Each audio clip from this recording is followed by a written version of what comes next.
Good morning, everyone. Dr. Victoria Scribo here, speaking to you from the Seeds of Transformation Healing Center in Wareham, Massachusetts. It's a little cold and rainy this morning, so I decided to get online this way because today we have the new moon in Pisces, and I thought maybe we could take a look at it real quick. This will not be long, and because there are two things of interest today that I think will be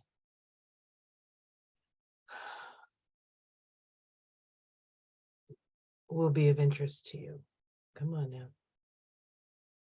I thought I just did that. Sorry, guys. Here we go. Okay. So we have our new moon in Pisces. It occurs, at least here on the east coast of the US, at 2:06 a.m. this morning, while most of us are sleeping. The symbol for 2 degrees of Pisces is a squirrel hiding from hunters. The individual's need to both ensure his future subsistence and to protect himself from aggressive social elements. The key word here is the need for self-protection and caution is ever present. So this new moon cycle starts with this new moon at 2 degrees of Pisces. It is conjunct Saturn, as we can see here. In fact, the sun and the moon actually had just come off conjunctions to to Saturn. Of course, the sun first, and then the moon tootled along and then moved.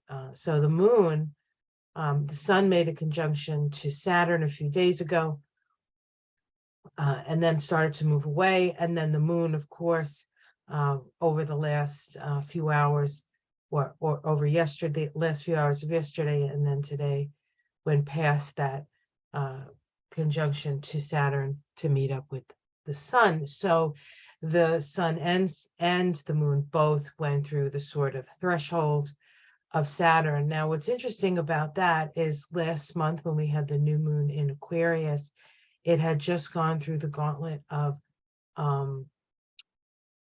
Pluto.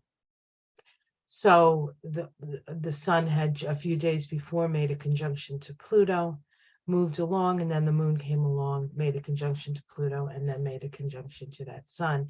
So there's this sense of both of these new moons sort of moving through some sort of threshold. And the interesting thing about both the threshold that the January moon had to move through with Pluto, and the threshold that this moon has to move through with Capricorn, is that both Pluto and Capricorn are archetypes of death and rebirth. Death and rebirth. Mostly Pluto, but Saturn is more of death, really. But there is always the rebirth, right? The rebirth, but it's the death of a way of doing a particular thing. Because with Saturn, if it no longer works, no matter what you do, it will not work. So when its time has come, things stop sort of working. So there may be something that you see that you had previously had in your life that was working that is no longer working. And you may see that in the house where you have this new moon in Pisces. So wherever you happen to have 2 degrees of Pisces, we know that the moon is, that Saturn is close by. Already Saturn is testing that area. And the moon comes up and says, okay, now this no longer works. Now, one of the things about Pisces is that it is the last sign of the zodiac. So there is a certain amount of letting go that happens. It's almost as if we're opening the box to the things that from the past, perhaps, that we need to go through, that we need to decide what to keep and what to let go of. And so there's that energy as well, which is normal energy for this time of the year anyway, because this zodiacal year that begins with Aries ends with Pisces, and then re-begins with Aries. And so whatever was instituted back when the sun was in Aries is coming to its end. And Pisces is about letting go, but it's also about extracting meaning, and it's also about preparing for the future. Now, the vibration for this day, if in fact this new moon happened on the 20th for you, is a 28-1. One is about new beginning. So even in this end, there's the new beginning, right? Of course, every new moon is a new beginning. The other thing that happens very shortly thereafter is that actually 50 minutes after we have the conjunction of the sun and the moon in Pisces, we have Venus move into Aries. And we can see here, Venus is at 0, 0, 0. So 0 Aries, 0 Cancer, 0 Libra, 0 Capricorn are all world points, important world points. They are the points where you can sort of, when a planet goes over them, there's a shift. There's a shift. And of course, Venus being the planet of love, the planet of the feminine, is actually the first of the personal planets this year to go into Aries. So Venus is sort of leading the way on this stuff. We look at the saving symbol for 1 degree of Aries, a woman just risen from the sea, the seal embracing her.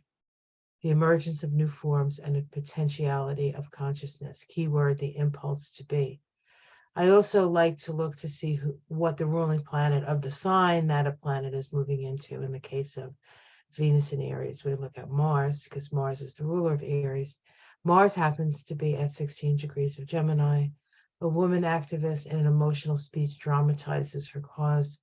The passionate response to a deeply felt new experience. What is at stake is the process of communication of the new experiences. We see pictured the transformation of emotions into mind, of instincts into thought, and a process of mental metamorphosis. So this indicates that a lot of what Venus perhaps had gone through in 2022, which of course was very intense with her starting off the end of ending the end of 2021 retrograde, having met up with Pluto twice, moving into the new year, meeting up with Pluto again, becoming the ruler of the North Node, making 2 conjunctions to Mars, and in the process of making conjunctions to Mars, the first one happened on one side of Pluto, then both those energies had to move forward through Pluto, through the energy of Pluto. That's Venus and Mars having to move through the gauntlet of Pluto to make a conjunction at 0001 minute of Aquarius. So there's all this intimation of new beginnings in the direction of Aquarius. And of course, Pluto is going to move into Aquarius for the first time in 248 years or so, on the 23rd of March, and we'll be there for about 3 months before it moves back into its last hurrah, so to speak, in Capricorn. So the spring is going to be very revelatory for us as it applies to the new way, or intimations of a new way of being. So that's kind of exciting. But today is an exciting day because we do have this new moon. I mean, we have this new moon, and then we also have Venus moving in. And remember, Venus just made a conjunction to Neptune, Venus and Neptune in Pisces, discussing about how the church is going to root out its more perverted and materialized folk, I guess, perspectives. And of course, Neptune is the ruler of Pisces. Venus is exalted in Pisces, very powerful conjunction at 25 degrees of Pisces. And so now she continues. Now the next thing that she will do is make a conjunction to Jupiter, which is going to happen in, is that happening? I think that's happening in March. In fact, the second day of March, we have the conjunction of Venus to Jupiter, and then Venus to Chiron. So Venus is on her way. She's going to have some interesting meetups, some more challenging meetups, I think. But she is on her way. The other thing that's happening today that I want to mention is a sextile between, where is it? Chiron? It's Chiron. Chiron and Mercury. Chiron and Mercury. This is a waning sextile, meaning that Mercury is moving towards Chiron, towards the next conjunction to Chiron. Mercury in Aquarius is information that can help the collective. It tends to be a little bit more abstract, maybe a little bit more network matrix oriented in Aquarius, making a sextile to Chiron and Aries, the wound of identity, the wound of narcissism, the wound of bullying, the wound of toxic masculinity, the wound of not being able to stand up for yourself. There are so many ways that Chiron and Aries can manifest itself.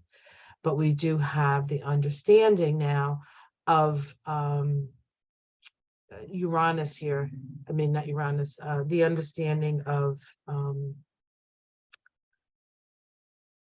Mercury. And Mercury will be making a square to Uranus as well. So we're still sort of formulating our plans as more and more things are revealed to us, and we'll know how to move forward.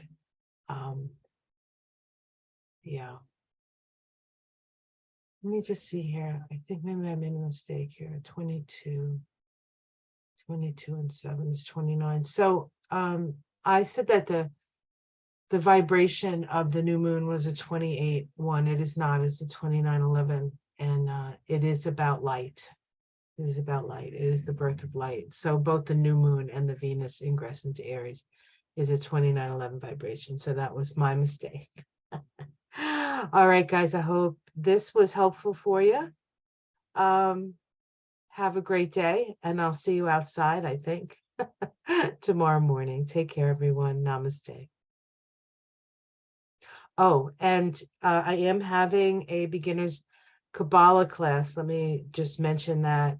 And I don't always remember to say, I know some of you are interested in taking it. It begins on March 6th. It runs 6 consecutive Mondays, 7 to 9 p.m.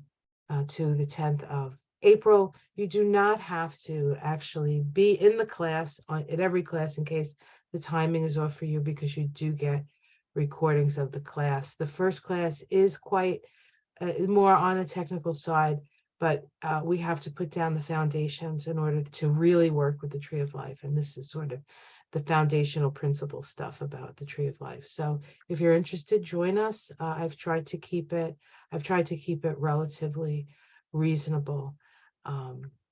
So if you want to join me, let me know. Okay. Take care, everyone. Namaste. You can go to my website, seedsoftransformation.com.